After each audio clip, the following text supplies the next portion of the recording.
नवरात्रा का पावन समय आप व्रत भी नहीं करते हैं तो भी इन दिनों में आहार वगैरह ठीक ठाक होना चाहिए। शराबी शराब न पिए, इन दिनों में मांसाहारी मांस ना खा ले, अपने आप को संभाल करके रखें। पशुओं की बलि मत दीजिएगा, बिल्कुल। आज ही मैं आचार्य राममोहन शास्त्री जी को, आचार्य जी को मैं एक चैप्टर दिखा रहा था। मैंने बोल रहा था कि देखो इसमें क्या लिखा है। कालका पुराण में वर्णन किया कि पशु की आप बलि नहीं चढ़ाएं, उसकी जगह पर आप पेठे की बलि चढ़ा दें। उसमें स्पष्ट लाइनें लिखी हुई थी, तो मैंने देखा तो देखोगे ये क्या लिखा हुआ है। पेठे की बलि की बात कही गई है। माता जी को नारियल फोड़ के चढ़ाया जाता है, वो बलि के ही रूप में तो होता है। जब आप नारियल को ऐसे खोलते हैं तो इसमें नाक भी बनी होती है, मुंह भी बना होता है, आंखें भी बनी हुई होती हैं, मस्तिष्क जैसा लगता है। वो नारियल चढ़ाकर यही तो कहते हैं, माता जी हमने अपना मस्तिष्क आपके चरणों में चढ़ा दिया है। यदि किसी को बलि ही चढ़ानी है तो पशुओं की क्यों चढ़ा रहे हैं आप बलि? यदि बलि ही चढ़ानी है तो मुर्गा मत काटो, भैंसा मत काटो, तो फिर क्या करना है? मैं बोल रहा हूँ अहंकार और मोह, इसमें एक बकरा है एक मुर्गा है, तो इनको चढ़ा दो ना फिर, यदि चढ़ा ही सकते हो। ये मेरा है, ये मेरा है, इसको चढ़ा दो। ये मैंने किया है, मैंने किया, इसको चढ़ा दो। बकरा क्या है? मैं। मुर्गा क्या है? ये मेरा मेरा मेरा।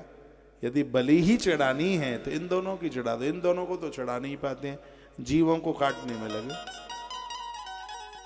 जीवों को। और एक बात देखिए, मैंने इनको कबूतरों को दाना चुंगाते हुए देखा, मांसाहारियों को। कबूतरों को चुंगाएंगे, टोस खिलाएंगे, कुत्तों को उनको सब खिलाएंगे, मछलियों को दाना डालेंगे। एक तरफ तो कितना पुण्य कमा रहे हैं, पशुओं को, पंछियों को वो सब डाल रहे हैं, और दूसरी जगह तलवार गर्दन पर चलाने में उन्हें कोई दिक्कत नहीं हो रही है बिल्कुल भी। ऐसा खान पान बिगाड़ रखा है, बिल्कुल ऐसा मत कीजिए, ये बहुत दिक्कत की बात है। हमारा धर्म हमें सात्विक बनाता है, हमारा धर्म हमें शाकाहारी बनाता है। हम किसी को प्राण नहीं दे सकते, तो हमें किसी के प्राण लेने का अधिकार तो बिल्कुल भी नहीं है, बिल्कुल नहीं।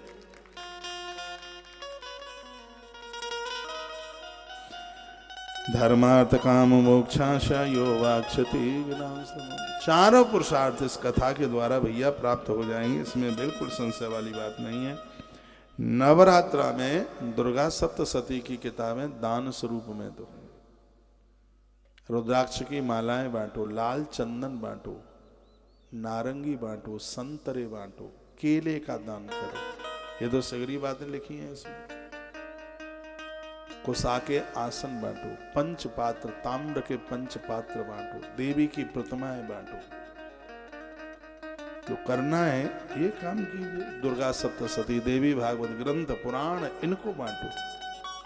लाल वस्त्रों का दान करो इन दिनों में। वस्त्र से आयुष बढ़ता है, उम्र बढ़ती है।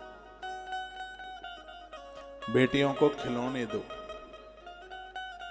उन्हें कॉपी किताब दे दो, उन्हें वस्त्र दे दो, चुनरी दे दो, उनका पूजन करो, उनके चरण धो लो, उनका पूजन कर लो। ये सब बातें कही गई हैं। तो लिखा है कि तेस दत्तम हुतम जब तमनंत फलदम भवेत।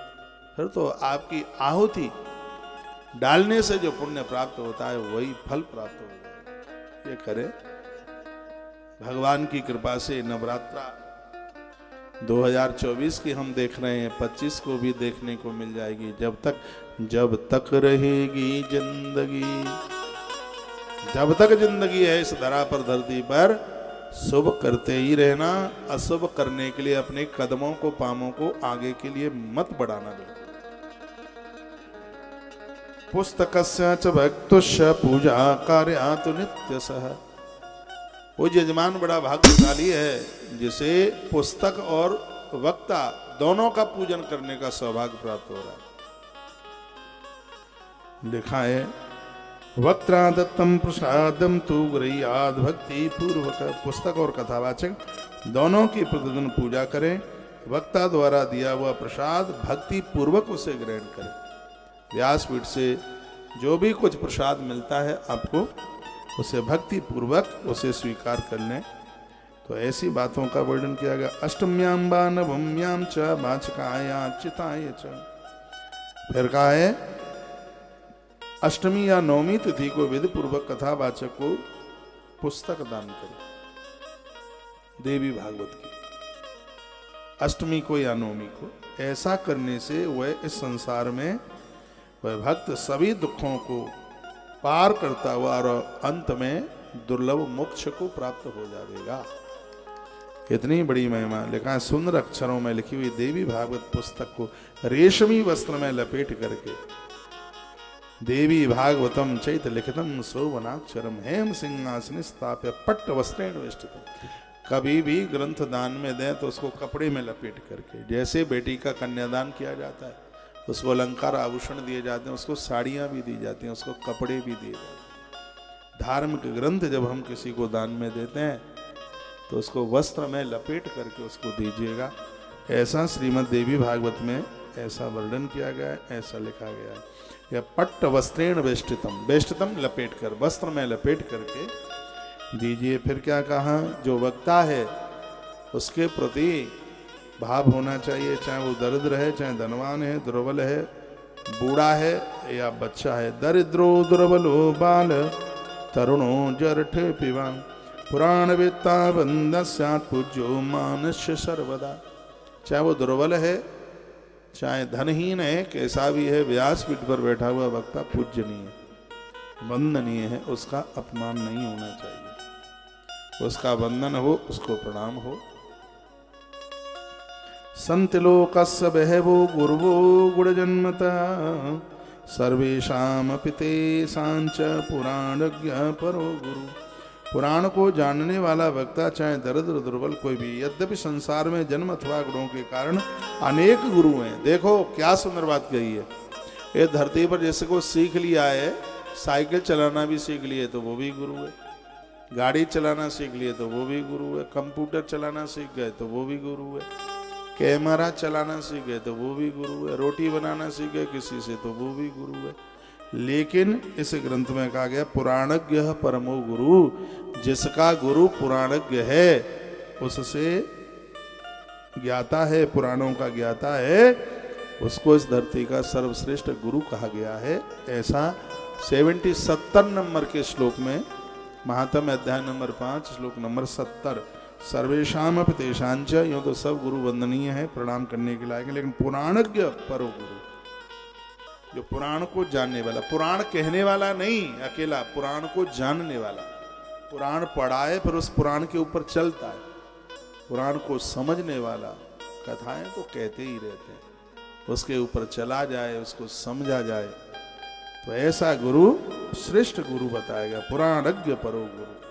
पुराण इसके हृदय में बैठ गया, जो पुराण के अंदर बैठ गया है, ऐसा गुरु। पौराणिको ब्राह्मणस्तु व्यासासन समाश्रिता समाप्ते प्रसंगे तु नमस्कुर्यान कस्यचित्। व्यास के आसन पर बैठा हुआ पौराणिक ब्राह्मण जब तक कथा समाप्त न करे तब तक किसी को, देखो कितनी सुंदर बात कही गई है। क्या लिखा है, यदि कथा शुरू हो जावे तो वक्ता को प्रणाम करने के लिए बिल्कुल उसके पास तक नहीं आना चाहिए। ये देवी भागवत में लिखा है। अब आप इतने लोग हैं तो कथा चालू एक एक करके सब प्रणाम ही करने को आ जाएं तो फिर प्रणाम ही होता रहेगा, कथा तो होगी नहीं। तो यह भी अपराध है कि कथा आरंभ होने पर बिल्कुल भी वहीं से वंदन प्रणाम कर लीजिए, बिल्कुल वक्ता के पास तक नहीं पहुंचा जाए, ऐसा भी वर्णन है। समाप्ते प्रसंगे तु नमस्कुर्यान कस्यचित्, प्रसंग पूरा, कथा पूरी न हो जावे तब तक बिल्कुल भी पास में जाने की जरूरत नहीं है। जो लोग इस दिव्य पौराणिक कथा को श्रद्धा रहित होकर सुनेंगे उन्हें दुख और दरिद्रता मिलेगी, जो श्रोताओं को जाने से रोकेंगे उन्हें दुख दरिद्रता मिलेगी। पौराण की कथाम देव्याम एव शृण्वन्त भक्तिता तेषां पुण्य फलम नास्ति दुख दारिद्र भागिनाम। उनको पुण्य तो नहीं मिलेगा, उन्हें दुख जरूर मिल जाएगा। ये चतुंगासनारूणा कथा शृण्वन्ति दाम्भिका ते वायसा भवेत्यत्र भुक्ता निरेयात्मनाम। जो अभिमानवश व्यास आसन से ऊंचे होकर के कथा सुनते हैं, नरक यातना भोगकर अंत में वो कौए की योनि में जाते हैं। इसलिए व्यास पीठ से आसन नीचा हो, कथा सुनने वाले श्रोता का। ये चाण्यास नास्ताशा यह वीरासन संता षड्वंत च कथाम दिव्याम ते अर्जुन साखिना। और भी तमाम बातें कही गई हैं, तो आसन को तोड़ते हैं। कथा होते समय जो लोग व्यर्थ तर्क वितर्क की बातें करते हैं, ऐसे लोगों को गंधर्व योनि में जाना पड़ता है और वो गिरगिट बनते हैं। जो कथा में वार्ता करते हैं, जो कथा में बातें करते हैं, हाँ, ऐसे लोग गिरगिट बनते हैं। वर्णन है कथायाम कीट मानाम ये वदंत दुरुत्तमम रास भास्ते भूमतीय कृकला शास्त्रता परम। जो लोग पुराण जानने वालों की अथवा पापनाशनी कथा की निंदा करते हैं, वो सैकड़ों जन्मों तक स्वान योनि में जन्म लेते। ते घोर नरकम भुक्ता भवंती वन सूकरा। अब जो कथा में धूम्रपान करते हैं, गुटखा तम्बाकू खाते हैं, उनके लिए कहा गया है, क्या लिखा, ते घोरम नरकम भुक्ता भवंती वन सूकरा। जो मंदिर में कथाओं में पूजा पाठ के समय पर वर्णन लिखा है भवंती वन सूकरा, उनको जंगली सुअर बनना पड़ता है। भगवान व्यास ने ऐसा वर्णन किया। ये श्लोक एक बार और बोल दो। ते घोरम नरकम भुक्ता भवन्ति वन सूकरा। जो कथा में विघ्न करते हैं, विवधान करते हैं, उनको भी ग्राम सूकर बनना होता है। जो लोग पुराण वित्ता को आसन पात्र दिव्य फल वस्त्र जो ये सब देते हैं, श्रोताओं को बैठने के लिए जगह देते हैं, गद्दा बिछा दिया, कितना गुलगुला लग रहा है, अपनी जगह छोड़ देते हैं, आगंतुक श्रोताओं को बैठने को जगह देते हैं। ब्रजंती हरे पदम, ऐसे लोग भगवान के धाम जाते हैं, उनकी यात्रा कोई रोक नहीं सकता। आने वाले श्रोताओं को बैठने को जगह देते हैं, उन्हें स्थान देते हैं। बड़ी अच्छी बात कही गई है। पुराण पुस्तक सापी ये पट्ट वसंडवम, इसमें तो वर्णन कर दिया, हर रोज एक ग्रंथ कपड़े में लपेट करके रोज 9 दिन दो। यदपाद पंकज संवापि विश्वम ब्रह्मा से तृदनं च भवति विष्णु रुद्रश्च संगत नेत्र समर्था तन्ने नमस्तुतं जगदम लिखाया। माँ भगवती की कृपा से ब्रह्मा की तरह सृजन करने वाले, विष्णु की तरह पालन करने वाले और महादेव की तरह संस्कार देने वाले लोग बन जाते हैं। ये माँ की कृपा है। ये धरती पर ऐसे बहुत संत हैं, वो सृजन निर्माण में लगे हुए हैं, उनके द्वारा बड़े बड़े भंडारे चल रहे हैं, विष्णु का काम कर रहे हैं, संस्कार समाज को दे रहे हैं, महादेव का काम कर रहे हैं। ये माँ भगवती की कृपा से सहज में ये प्राप्त हो जाता है।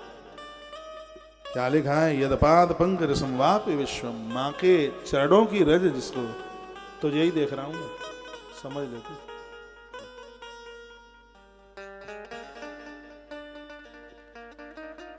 जिसके ऊपर माँ की कृपा हो जाए, विधाता ब्रह्मा की तरह रचना करने वाला,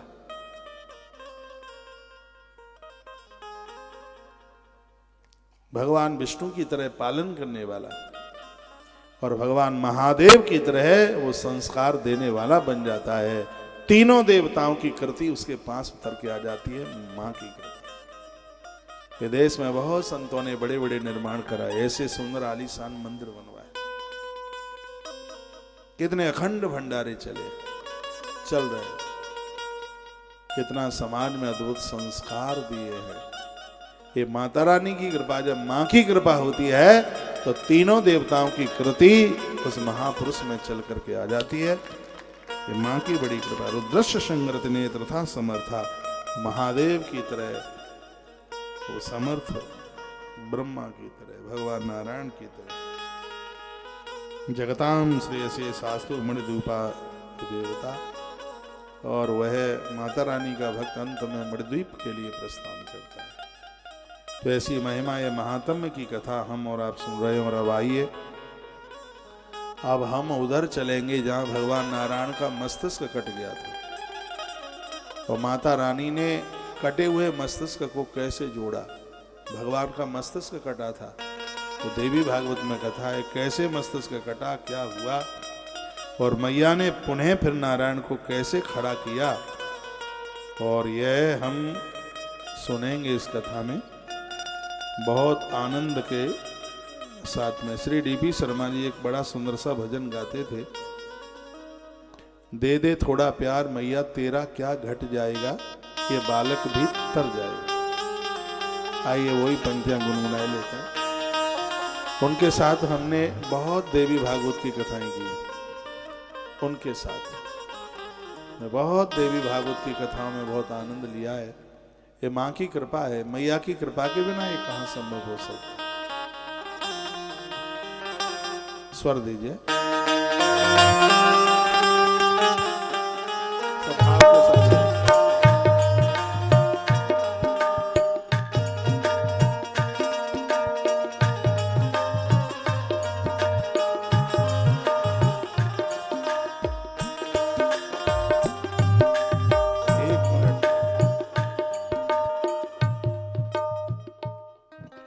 एक बात तो मैं आपको निवेदन कर, कल तारीख कितनी है? कितनी है तारीख? कल 13, 14, 15 तारीख को थोड़ा कथा में टाइम चेंज होगा। अब मैया जी के दर्शन ना हो तो हमें तो लगता है कि फिर यहाँ तो हमारा आना ही अधूरा सा ही रह जाएगा। और भी जिनको चलना होगा तो हम उस दिन 15 तारीख को कथा पूरा करके फिर यहीं से चलेंगे। हेलीकॉप्टर में जाना नहीं है, जो पैदल चल सकें हमारे संग चलना। जिनको खिच्चर विच्चर पर बैठना है तो अपना दूसरा रास्ता देख लेंगे।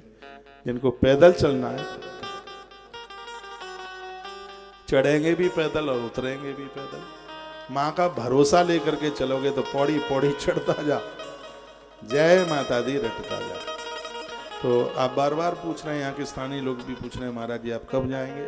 मेरा कार्यक्रम 15 तारीख को है, 16 तारीख को अष्टमी है, 15 को जाएंगे, 16 तक उतरेंगे नीचे आकर के, रात्रि में जाएंगे, 16 को सुबह तक आएंगे।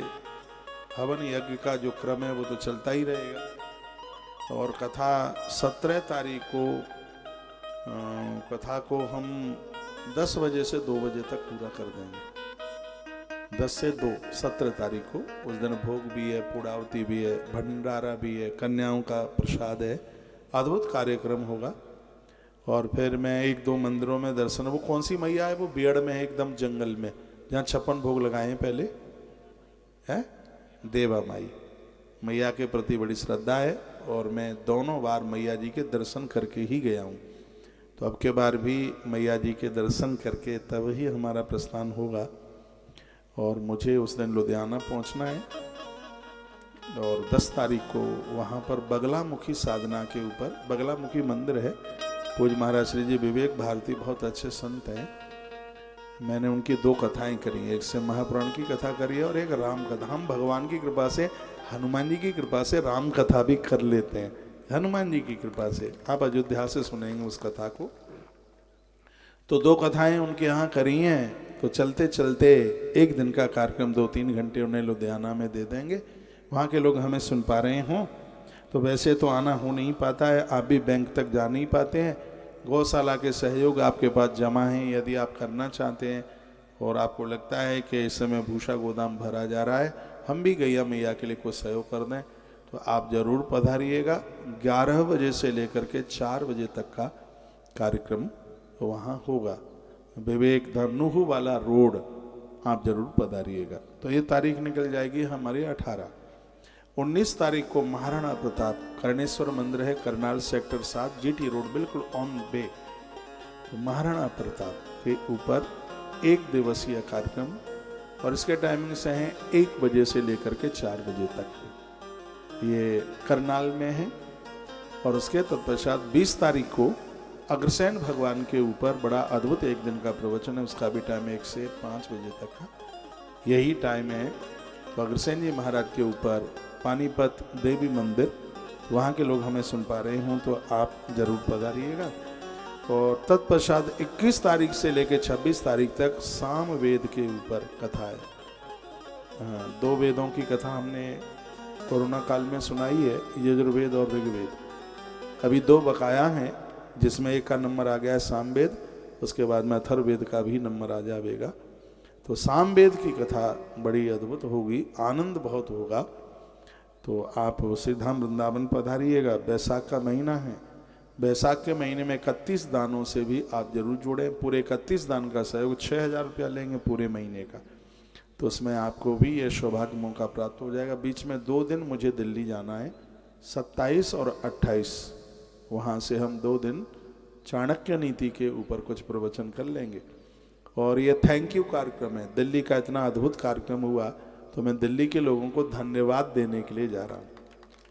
हाँ, उन्होंने इतनी मेहनत करी, इतना सहयोग किया। दुनिया के जितने भी शीर्षक महापुरुष महात्मा थे, ज़्यादा से ज़्यादा इस आयोजन में, इस अनुष्ठान में चल करके आए। और ये दुनिया का इकलौता यज्ञ था, अतिरुद्र महायज्ञ, जिसमें कई लाखों आहुतियाँ, पर डे 1.25 लाख आहुतियाँ डलती थी। इतना बड़ा आयोजन था यह। और अतिरुद्र महायज्ञ जो 352 घंटा अनवरत चला। कथा तो शिव महापुराण की अद्भुत हुई थी। लाखों लोगों ने भोजन प्रसाद में भंडारा प्राप्त किया। तो मैं 2 दिन के लिए मैं दिल्ली, वैसे भी दिल्ली मुझे बहुत प्रिय है, ऐसा नहीं है कि आप प्रिय नहीं है, वो थोड़ा नज़दीक है, वृंदावन के नज़दीक है दिल्ली। दिल्ली का बड़ा सहयोग मिलता है गौतीर्थ तुलसी तपोवन गौशाला के लिए। तो 2 दिन के लिए मेरा वहाँ पर पहुँचना हो रहा है। और जो भी वहाँ के लोग मुझे सुन पा रहे हैं, 1 बजे से लेके 4-5 बजे तक का कार्यक्रम होगा। और मैं अग्रवाल भवन में रुका हूँ, जो कि कहाँ पंजाबी बाग में है। पहले भी 1 आध बार आप मुझे वहाँ मिलने को आए हैं, वहीं पर आप पधारिएगा। तो 27-28 तारीख यहाँ निकल जाएगी। 10 मई को 1 दिवसीय कार्यक्रम वृंदावन में यज्ञोपवीत संस्कार, जिसमें ब्राह्मणों के बच्चे 16 वर्ष तक, लास्ट 16, क्षत्रिय और वैश्यों के बच्चे, तीनों वर्णों के बच्चे वहाँ जनेऊ के लिए आए। 1 रात पहले पहुँच जाएँ, निःशुल्क है।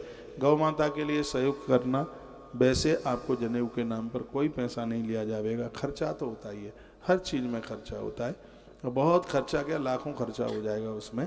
आप आकर के गौ माता के लिए जो जनेऊ पर आप खर्च करते हैं, वो गौ माता के भूसे चारे के ऊपर खर्च कर दीजिएगा। और आप जरूर पधारिएगा, सीधा वृंदावन पधारें। ये आगामी कार्यक्रम इस प्रकार से है। गुरु पूर्णिमा सीधा वृंदावन की है, 21 जुलाई की है गुरु पूर्णिमा। पूरे वर्ष भर हम भक्तों को जो दीक्षा देते हैं, तो गुरु पूर्णिमा के समय पर जपने वाली माला, कंठी माला, उनको सीधा वृंदावन से दी जाती है। असली होती है, ओरिजिनल होती है। और मैं कहूँगा कि इस गुरु पर्व पर तो सबको पहुँचना ही चाहिए, अपने अपने गुरुजनों की देहली पर सबको ही जाना चाहिए, जिन्होंने हमें अंधकार से प्रकाश के पहाड़ पर खड़ा किया है। कबीर साहब कहते हैं, मस्तिष्क दान करने पर भी उस गुरु के ऋण से हम कभी ओऋण नहीं हो पाते। तो ऐसे इस प्रकार से आगामी कार्यक्रम हैं। इन कार्यक्रमों में आप जुड़ना, और आप सब स्थानीय लोग हैं, उनको भी मैं कहूँगा कि यह भी अनुष्ठान आयोजन गौ माता के लिए ही समर्पित हो रहा है। अब मेरा आश्रम से 9-10 दिन के लिए बाहर निकलना, और यदि अनुष्ठान में, आयोजन में कोई सहयोग न हो तो फिर गौ माता का क्या होगा। और ये सत्य है, बिल्कुल झूठ नहीं है इसमें। तुम कथा करो या मत करो, हर महीना 3 से 3.5 करोड़ रुपया, लाख नहीं, करोड़ रुपया खर्च करने के लिए चाहिए। इतना निर्माण चल रहा है, इतनी सेवाएं, इतनी व्यवस्थाएं चल रही हैं। घर में 4 लोगों को संभालना मुश्किल होता है, वहाँ तो पता नहीं कितने हजारों लोग रोज पर डे भोजन करते हैं। ये तो मैया जी की कृपा है, गौ माता की कृपा है। ये सब कैसे होता है? हजारों आदमी तो हर महीने में सैलरी वाले होते हैं, जिनकी तनख्वाह निकालनी पड़ती है हर महीना। इतना काम बढ़ रहा है। ये आप देख रहे हैं, घर में 4 गायों को रखना बड़ा मुश्किल हो जाए, यहाँ तो कई हजारों की संख्या में बड़ी वृद्धि गौवंश की हो रही है। तो उसी के लिए बस लगे हैं दिन रात। मुझे तो स्वप्न में भी गौ माता ही दिखती है। हाँ, इसके बिना तो कोई दूसरा सपना ही नहीं आता। तो इसी के लिए लगे हैं। इसमें आप गौ माता के लिए ज़मीन की भी हर 2-3 महीने में एक बार रजिस्ट्री होती है। भूमि दान भी बहुत बड़ा दान है। और जब भी कोई बेटियों की शादी वगैरह के लिए कोई सहयोग के लिए आता है तो मना तो होता नहीं है, तो उसमें लगे ही रहते हैं, करते ही रहते हैं। यहाँ तो आपका किया गया जो भी सहयोग है वो 100%, 100% भगवतीय कार्य में लगता है, भगवान के कार्य में लगता है। तो इस गौ माता के लिए आप अवश्य में जरूर सहयोगी बने, बढ़ चढ़ करके सहयोग करें। पूरा देश मुझे सुन पा रहा है। आपके घर से गौ माता के भूसा गोदाम में कुछ तो भूसा पहुँचे ही, जिसमें हमने छोटी गाड़ी के लिए 6,000 रुपया, उसके बीच के लिए 11,000 रुपया और बड़ी गाड़ी के लिए 21,000 रुपये का सहयोग किया है। और 750 रुपया कुंटल के हिसाब से जितना भी आप भरवा सकें, उससे ज़्यादा भी कर सकते हैं। 2 कुंटल 1,500 रुपया, 4 कुंटल का मतलब होता है 10 मन, उसके लिए 3,000 रुपया। तो इस तरीके से आप उसमें आप ज़रूर सहयोग कर सकते हैं और करना भी चाहिए। आप माता वैष्णो देवी की धरती से यहाँ से जुड़ करके करेंगे तो मैया आपके बटुए को कभी खाली नहीं होने देगी, आप जरूर विश्वास कीजिएगा। तो वैष्णो देवी धाम से अनाउंस हो रहा है, ये भूसे के बड़े बड़े गोदाम आप देख रहे हैं, रोजाना 20 बड़े बड़े ट्रैक्टर रोज आते हैं और 3 दिन में आप विश्वास कर लें तो 80 ट्रैक्टर माल आया है भूसे का। इसमें 50,000 क्विंटल भूसा एक साथ उसको इकट्ठा किया जा रहा है, डंप किया जा रहा है, क्योंकि ये फिर 15-16 रुपया किलो मिलता है। जो आज 7.5 रुपया किलो मिल रहा है, फिर 15-16 रुपया किलो मिलता है। तो इसलिए हम इस समय पर भगवत कृपा से व्यवस्था कर लेते हैं। और ये भी सही है कि गौशाला 2.5 करोड़ रुपए का भूसा खरीद रही है। 2.5 करोड़ रुपया बहुत होता है, सत्य है, बिल्कुल बनावटी बात नहीं है, ना मुझसे आती बनावटी बात। ये जब सब काम सत्य बोल के ही होता है तो फिर काहे को झूठ बोलने की उसमें गुंजाइश रखी जाए। तो आप इसमें, मैं पूरे देश को कहना चाहूँगा, जहाँ तक मेरी आवाज़ जा रही है, आप मुझे सुन पा रहे हैं, आप अपनी क्षमता के अनुसार जितनी आपसे व्यवस्था बने उतना आप सहयोग जरूर कीजिएगा। आइए 2 पंक्तियाँ माँ के चरणों में समर्पित करते हैं। दे दे थोड़ा प्यार मैया तेरा क्या घट जाएगा, यह बालक भी तर जाए। दोनों हाथ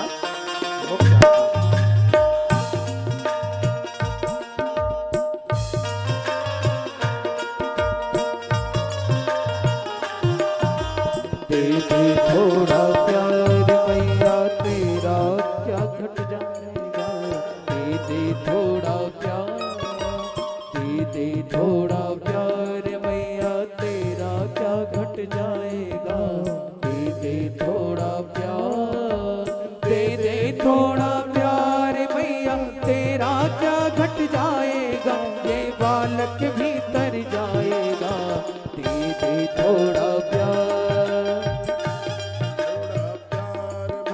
तेरा क्या घट जाएगा, दे थोड़ा प्यार।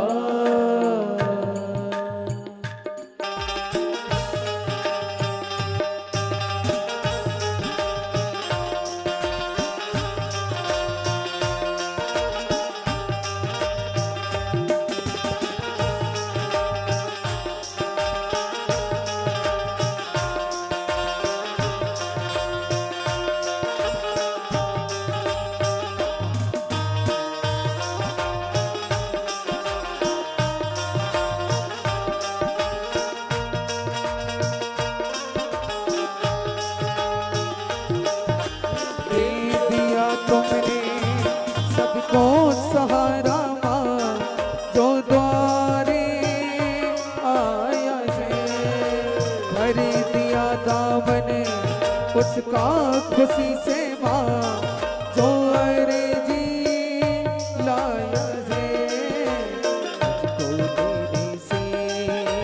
मुझको देने से खजाना कम नहीं हो जाएगा, मुझको देने से खजाना कम नहीं हो जाए, ये बालक भी तर जाएगा, दे थोड़ा प्यार, दे थोड़ा प्यार मैया तेरा क्या घट जाएगा, दे थोड़ा प्यार, दे थोड़ा प्यार मैया क्या घट जाएगा, ये बालक भी तर जाएगा, थोड़ा प्यार, थोड़ा प्यार।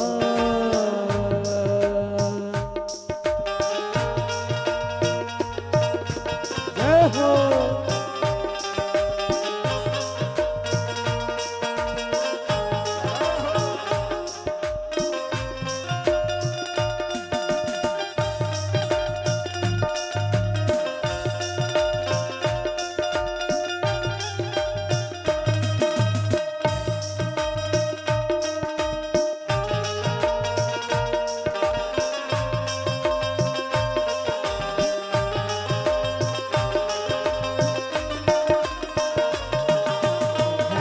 पुराना रिश्ता हमारा जो, उसे तुम्हें याद करो।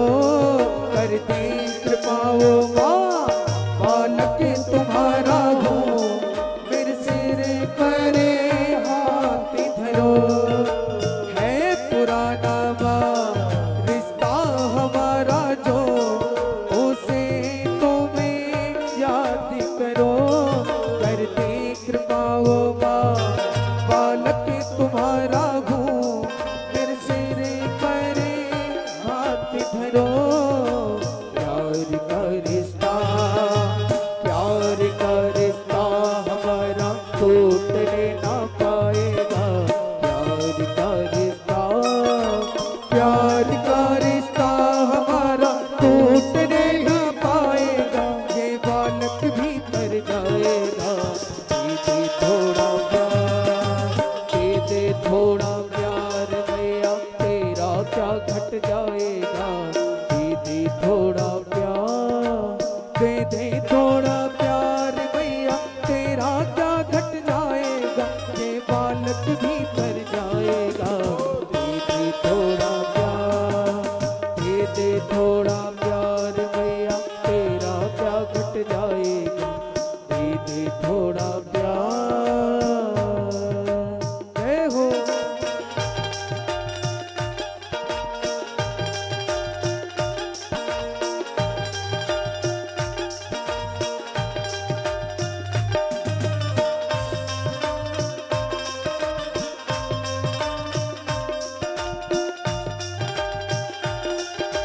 जय हो।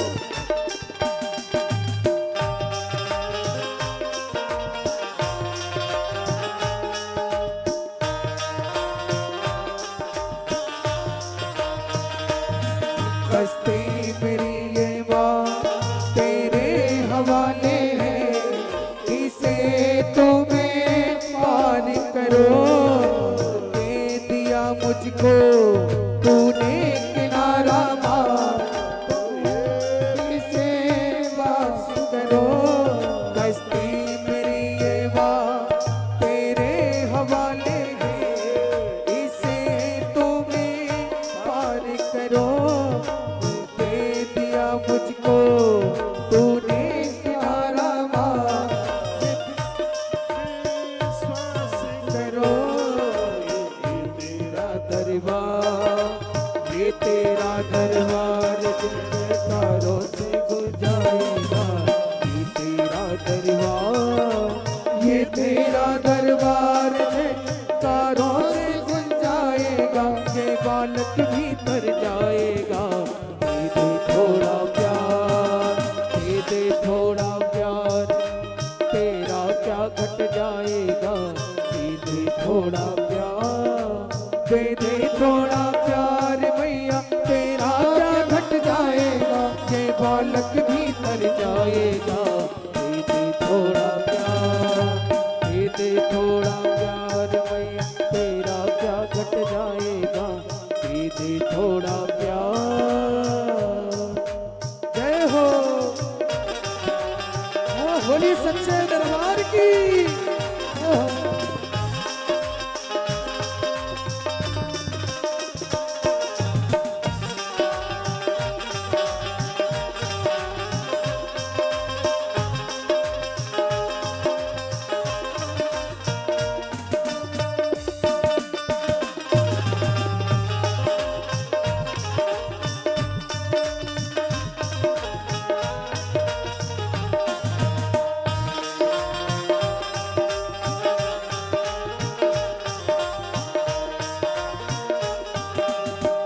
पुराना रिश्ता हमारा जो, उसे तुम्हें याद करो। कर दे कृपाओ माँ, बालक तुम्हारा हूँ, सिर पर हाथ धरो। है पुराना रिश्ता हमारा जो, उसे तुम्हें याद करो। कर दे कृपाओ माँ, बालक तुम्हारा हूँ, मेरे सिर पर हाथ धरो। प्यार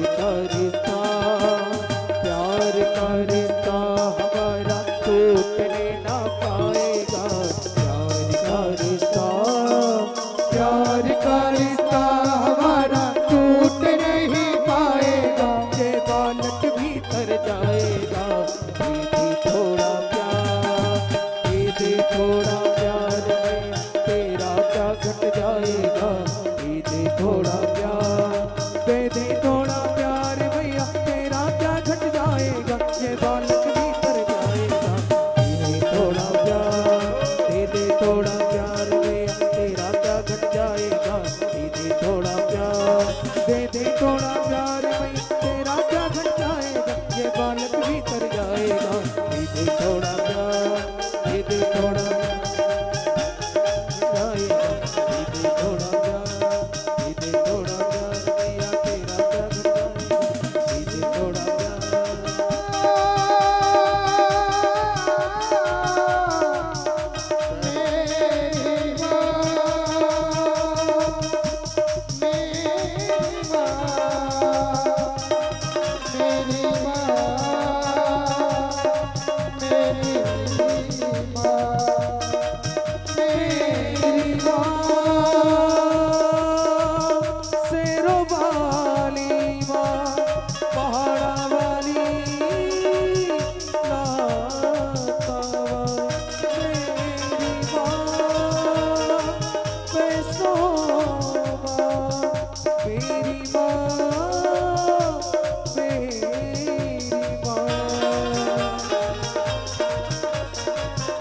थोड़ा प्यार भैया तेरा क्या घट जाएगा।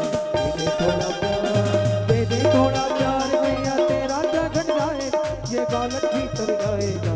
दे दे थोड़ा प्यार, दे दे थोड़ा प्यार।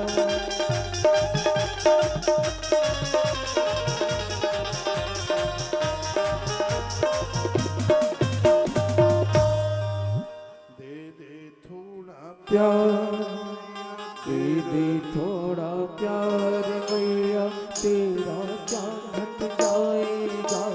दे दे थोड़ा प्यार, दे दे थोड़ा प्यार भैया तेरा क्या घट जाएगा, ये बालक भीतर जाएगा। दे दे थोड़ा प्यार। बोलिए भक्त वत्सल भगवान की जय पराम्भा मैया